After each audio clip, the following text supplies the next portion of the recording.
श्रीमद्भगवद गीताय नमः। कुछ पल भगवद गीता के साथ। क्लेब्यमास्मगमः पार्थ न तत्त्वयोपद्यते क्षुद्रं हृदय दोवल्यं त्यक्तोत्तिष्ठ परन्तप। हे पृथापुत्र, इस हीन नपुंसकता को प्राप्त मत हो, यह तुम्हें शोभा नहीं देती। हे शत्रुओं के दमन करता, हृदय की क्षुद्र दुर्बलता को त्याग कर युद्ध के लिए खड़े हो।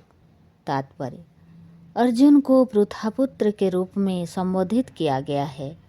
पृथा कृष्ण के पिता वसुदेव की बहन थी, अतः कृष्ण के साथ अर्जुन का रक्त संबंध था। यदि क्षत्रिय पुत्र लड़ने से मना करता है तो वह नाम का क्षत्रिय है, और यदि ब्राह्मण पुत्र अपवित्र कार्य करता है तो वह नाम का ब्राह्मण है। ऐसे क्षत्रिय तथा ब्राह्मण अपने पिता के अयोग्य पुत्र होते हैं। अतः कृष्ण यह नहीं चाहते थे कि अर्जुन अयोग्य क्षत्रिय पुत्र कहलाए। अर्जुन कृष्ण का घनिष्ठतम मित्र था और कृष्ण प्रत्यक्ष रूप से उसके रथ का संचालन कर रहे थे। किंतु इन सब गुणों के होते हुए भी यदि अर्जुन युद्धभूमि को छोड़ता है तो वह अत्यंत निंदनीय कार्य करेगा। अतः कृष्ण ने कहा कि ऐसी प्रवृत्ति अर्जुन के व्यक्तित्व को शोभा नहीं देती। अर्जुन यह तर्क कर सकता था कि वह परम पूज्य भीष्म तथा स्वजनों के प्रति उदार दृष्टिकोणों के कारण युद्धभूमि छोड़ रहा है, किंतु कृष्ण ऐसी उदारता को केवल हृदय दोवल्य मानते हैं। ऐसी झूठी उदारता का अनुमोदन एक भी शास्त्र नहीं करता। अतः अर्जुन जैसे व्यक्ति को कृष्ण के प्रत्यक्ष निदर्शन में ऐसी उदारता या तथाकथित अहिंसा का परित्याग कर देना चाहिए। कथम भीष्ममहं संख्ये द्रोणं च मधुसूदन ईशोभिः प्रतित्योष्यामि पूजार्हाव हरिसूदन। अर्जुन ने कहा, हे शत्रुहंता, हे मधुसूदन, मैं युद्धभूमि में किस तरह भीष्म तथा द्रोण जैसे पूजनीय व्यक्तियों पर उलटकर बाण चलाऊंगा। तात्पर्य: भीष्म पितामह तथा द्रोणाचार्य जैसे सम्माननीय व्यक्ति सदैव पूजनीय हैं। यदि वे आक्रमण भी करें तो उन पर उलटकर आक्रमण नहीं करना चाहिए।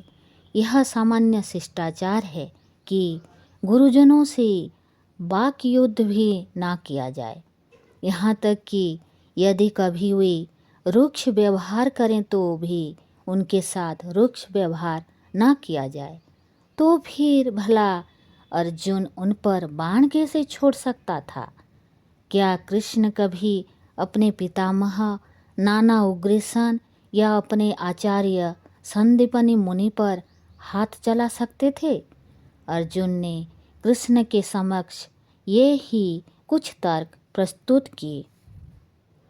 गुरु नहत्वा हि महानुभावान् श्रेयो भक्तुं भैक्यं लोके हत्वार्थ कामस्तुं गुरुनिहैव भुंजीय भोगार निरुद्ध पतिदग्धान।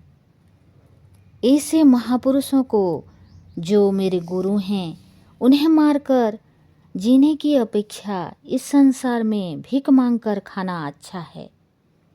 भले ही वे सांसारिक लाभ के इच्छुक हों, किंतु हैं तो गुरुजन ही। यदि उनका वध होता है तो हमारे द्वारा भोग प्रत्येक वस्तु उनके रक्त से सनी होगी।